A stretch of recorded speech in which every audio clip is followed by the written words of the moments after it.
અને હવે હું આપ સૌને પ્રાર્થના કરું, 21મી સદીમાં જીવન જીવો છો, હવે અંધશ્રદ્ધામાં નહીં રાખતા વિશ્વાસો, શ્રદ્ધા રાખજો, અંધશ્રદ્ધા ન રાખતા. અંધશ્રદ્ધા ન હોવી જોઈએ. 1 દિવસ 2 દિવસ 3 દિવસ થાય ને એટલે કોઈ પિતૃ આવે નહીં, ધૂણે નહીં, એટલે નો યજમાનને ખબર હોય, નો બ્રાહ્મણોને ખબર હોય, અને ત્યાર પહેલા તો ગામમાં બેનો મંડે વાતો કરવા, આ 3 દી થયા પણ હજી કોઈ ધૂણું નથી કે કથા હરખી નહીં બચાતી. અરે તમારી ભલી થાય. આપણે આ બધું ધૂણવાનું, હે ધૂણવામાં કેટલા જણા લોકોને આમ વિશ્વાસ રહે કે ધૂણી હાચું, જરા હાથ તો કરો. નહીં ને તો વાંધો નહીં. અને જો બુટાણી પરિવારને છેલ્લા દિવસે કોઈ ધૂણી જાય અને એમ કહી જાય કે મારી કથા પૂગી ગઈ છે, એમાં શ્રદ્ધા હોય તો મને કહેજો, એટલે હું એકાદને તૈયાર કરી દઉં. હું એને કહી દઉં, ભાઈ છેલ્લા દિવસે તારે ધૂણવાનું છે અને તારે એમ કહેવાનું છે કે આ કથા પૂગી નથી, 2020માં બીજી કથા કરજો ને એના વક્તા જિજ્ઞેશ દાદા હોવા જોઈએ તો કથા મને પૂગશે. હું મારું હાજુ કરતો જાઉં ને.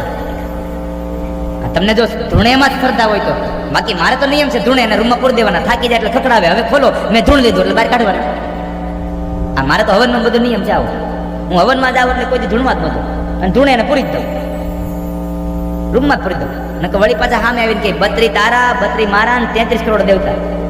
હા, એક જગ્યાએ કથા હતી, નામ નહીં દઉં, અસત્ય ઘટના.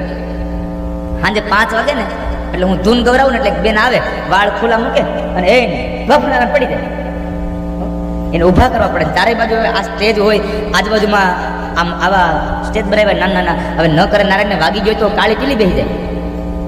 એટલે મેં પેલા બાપુને કીધું, બાપુ તમારા બેનને જરાક કયો આમ પડી ન જાય, આ વાગી જાય તો હેરાન થઈ જશે. એ મારું નહીં માને દાદા. એ અરે મેં કીધું માનવાનું આમાં ધૂણવાનું ન હોય. આમાં 1 દી 2 દી ગયા પછી મને આમ ધૂણે એટલે ચીથરી ચડે. કેમ તમે ઓલી ગરોળીને જોઈ તમે ભાગો, એમ કોઈક ધૂણે ને એટલે મને ભાગવું ગમે નથી. કાં એને ભગાડવું ગમે ને કાં મને ભાગવું ગમે. એટલે મેં એને કીધું, આજ આ ધૂણે એટલે આને રૂમમાં પૂરી દેજો. મારી શાસ્ત્રી જતા એટલે મેં કીધું આને રૂમમાં પૂરી દેજો. રૂમમાં લઈ ગયા, રૂમમાં લઈ ગયા અને થોડીક વાર થઈ પછી મારા શાસ્ત્રીજી ગયા. શાસ્ત્રીજી જઈને પાણી છાંટીને કીધું, બેન ઉભા થઈ જાવ. બેન તો ઉભા થઈને મારા બી વળી બીજે દી પડ્યા. એટલે મેં કીધું આમ નહીં માને, આના અહીં લાવો. મેં વ્યાસપીઠ અહીં બોલાવ્યા, અહીં આવો. મેં કીધું કોણ છો? સિકોટા નાખીને કે હું ખોડિયા. ઓહો હો માતાજી તમને ભલું કરો, પણ તમે આટલા બધા સિકોટા છે ને નાખો છો? નાખું જ ને. મેં કીધું હું કામ નાખો છો? નહીં કહું. લ્યો આવા જવાબ ભાઈ, નહીં કહું. મેં કીધું તમે ખોડિયાર છો એની સાબિતી હું ખોડિયાર જ છું. મેં કીધું કામ કરો, તમે મને એક ચપટી દાણા ભરજો ને એમાં 16 દાણા દો. એને ચપટી ભરી દીધી. હું ને ઓલા શાસ્ત્રી 2 ગણતા હતા તો ગણવામાં પાર ન આવે એવડી મુઠ્ઠી ભરી નાખી. એટલે કીધું આ તો બહુ વધારે છે. વધારે નથી કે તો એ કે 32 તારા ને 32 મારા ને 33 કરોડ દેવતા. મેં કીધું હવે આને કોઈક લીધો નકર આના 32 મારા હાથથી બહાર આવશે. એટલે તમને જીતુભાઈ ધૂણેમાં રસ ખરો કે છેલ્લા દિવસે કોઈ ધૂણે કહી જાય? ચંદુભાઈ તમારે નહીં ને? 2 બહેનો ને નહીં? મારે ખોટ જાય.